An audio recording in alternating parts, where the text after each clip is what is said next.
No, I know that. Okay, yes. So she Oh, but Liz Perez is doing the triathlon? She's doing her. Oh, she is? So drunk. Actually, I think. Thank you for coming, those who came.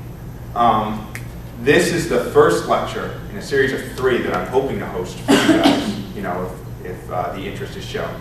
It's part of my Movement Fundamental series. Whenever I present, specifically with this series of lectures, my goal is to have you guys leaving with more questions than answers. All right, I think we learn best in the industry when we ask questions, yeah?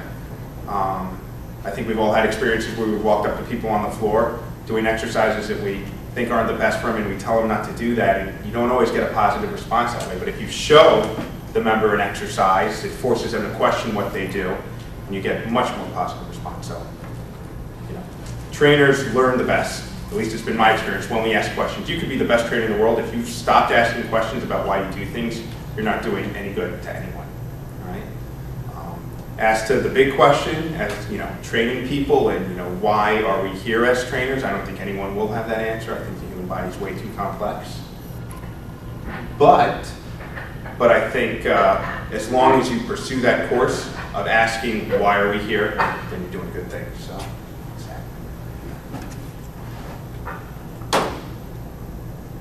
So, with that being said, this is analyzing the squat. We're going to be going over knee dominant exercises today. Knee dominant is just a mechanical term used to describe the exercise when you squat, whether lunges or single leg squats. Your knees should not be involved at all. We'll get into that later. But I suppose my first question is, why would you have your client squat? And I'm going to ask you guys, Chris, why would you have a client squat, do a squat? Well, it's one of the best full body movements you can do. It involves so many body parts. Right. Not many body parts that aren't used or that you don't, you know. Yeah, it's just a full body movement. Goes back to your caveman moves. Yes, good. Jan? I'm sorry, the same question? Yeah. I would agree with both of them. Yeah. Anything else? It is a great butt exercise. Joe? It's just functional, something that you do every single day, and you want to make it, you know, easy for someone to do something that they're doing on an everyday basis. Right. Anyone else? Chris? Pretty much the same thing. You need to learn how to squat because you need to group that pattern of people squat every day. You need to do it right. Okay, good. Okay, and then furthering that, why would you not have someone squat? Carol, would you not have someone squat? Why would you have someone squat? If it's, you know, compromising in any way, if there are problems with their knees or, Right. you know, the back, they don't have enough strength in the floor first. Yeah. That, you know. Anybody else? Our board? I think you should make everybody squat, no matter what, because That's everybody need to get up. Great answer. All right, anyone else? All right. I'm going to go into why I have my client squat, and it's along the lines of what everybody said here, and it pretty much ties into functional anatomy. All right? Squatting is what I believe, and what many in the industry believe to be a primal movement pattern, a caveman movement, Suzanne said, along with pushing, pulling, bending, and rotating. Squatting is the second step in our movement evolution. We crawl, we squat, we stand, we run, and that's really important because if you have somebody who doesn't move too well, and say they're a runner, and their knees hurt, you're not going to improve the way they run by looking at them running and saying, well, you need to get this muscle to fire, and you need to get this muscle to work.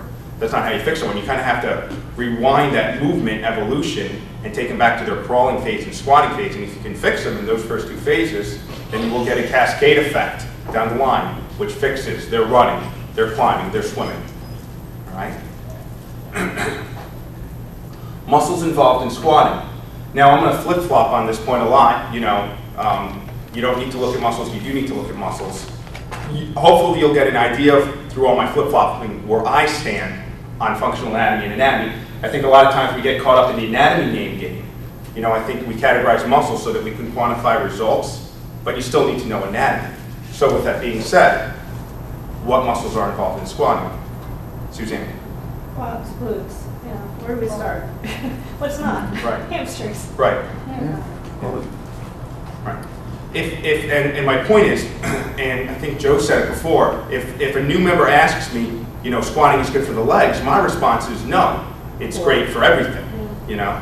Squatting is a total body exercise, and I'm sure I'm missing muscles here, I'm sure there are misspellings here, but it is utilizing all muscles at the right time, if it's done properly. It is one of the most important movements you can do, all right?